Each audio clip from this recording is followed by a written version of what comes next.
All right, Chris, you played in this game, the Super Bowl, the pinnacle, 2012, a member of the New York Giants when you defeated the Patriots. Tom Brady, Bill Belichick. Say that again? Yeah. Super Bowl champion over the Patriots back in 2012. But defeated Tom Brady, right? Tom Brady, Yeah, Belichick. the only franchise to beat Tom Brady and Bill Belichick in the Super Bowl, by the way. Just got to put that out there. 2 times in franchise history they beat them, right? Is it going to happen this week? Yeah, the Giants certainly aren't going to beat them. Is it going to happen? No, I'm talking about with the Falcons. We're going to get to that. We're going to get to that. Let me ask you about your week, though. Okay. That week in Indianapolis. What's the one memory that sticks out when you think it's Super Bowl week? We're counting down now. What do you think about from your time? Well, you know what? I guaranteed a Super Bowl win that week. And it just happened by accident. You know, one of the local reporters, sports personalities in New York City, asked me a question in terms of what can we expect for the game.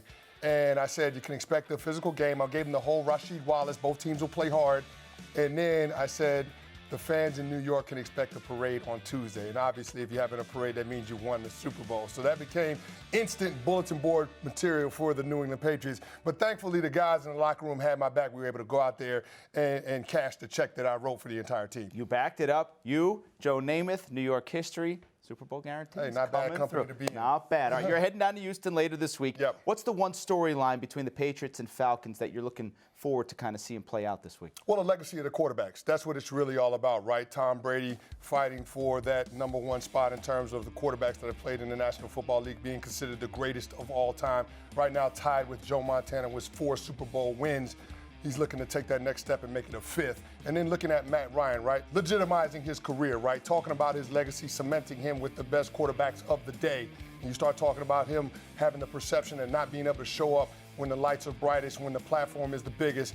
This game goes a long ways in terms of establishing him as one of the elite quarterbacks in the National Football League. We understand what he's done in the regular season in terms of playing at an MVP caliber level, but this definitely puts him over the top and puts everybody on notice that Matt Ryan is no fluke. He's a guy that's capable of winning the championship. Yeah. I'm going to ask you about both teams specifically here. Same question. When we start with the Patriots, what has to happen in this game for the Patriots to win their 5th Super Bowl title? Well, the Patriots have got to take care of the football, and by that I mean they've got to take care of Tom Brady first and foremost. They can't allow the pass rush of the Atlanta Falcons, Vic Beasley and Dwight Freeney and company, Brooks Reed, to rattle Tom Brady, create strip sacks, force errant throws that lead to turnovers. An opportunistic group on the side of the Atlanta Falcons on the defensive side of the ball. They're a fast defense, but they don't have a great deal of experience. 7 of their 11 starters on that side of the ball are second-year players or younger. So I think that's something that Tom Brady and company can take advantage of if they don't turn the football over. All right, let me ask you about Atlanta.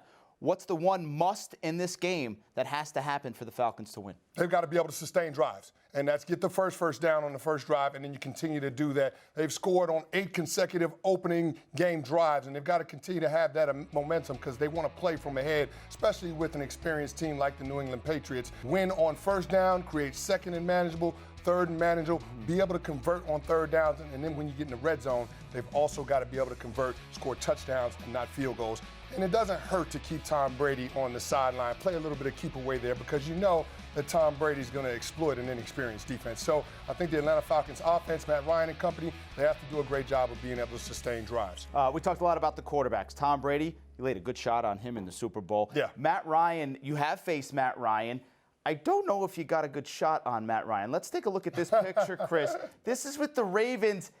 You're not quite making contact with Matt Ryan there. And the reason I bring this up because it's prediction time.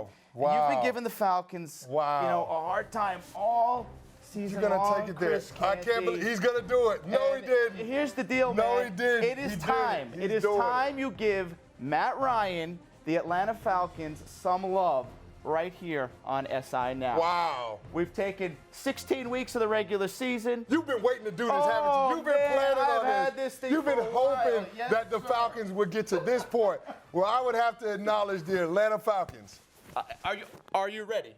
Are you ready to acknowledge? Listen. Well, you kept the tag on the jersey for a reason. Because once they lose in the Super Bowl, you're going to take it back. If they win the game, I'll pay for it myself. If they lose, you got to go take it back. Our producers heard that. Okay. It is time for the prediction. Okay.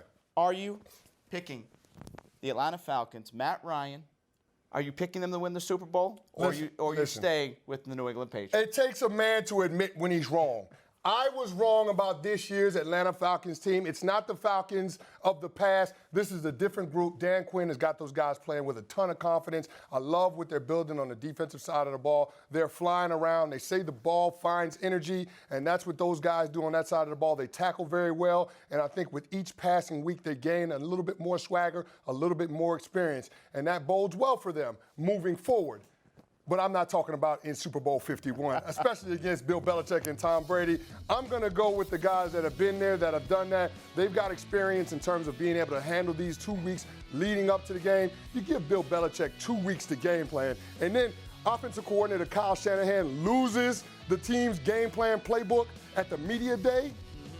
I'm just putting it out there. I don't necessarily feel like that's a good omen for the Atlanta Falcons. I'm going to go with the New England Patriots. I'm going to call the game 27-20 Patriots.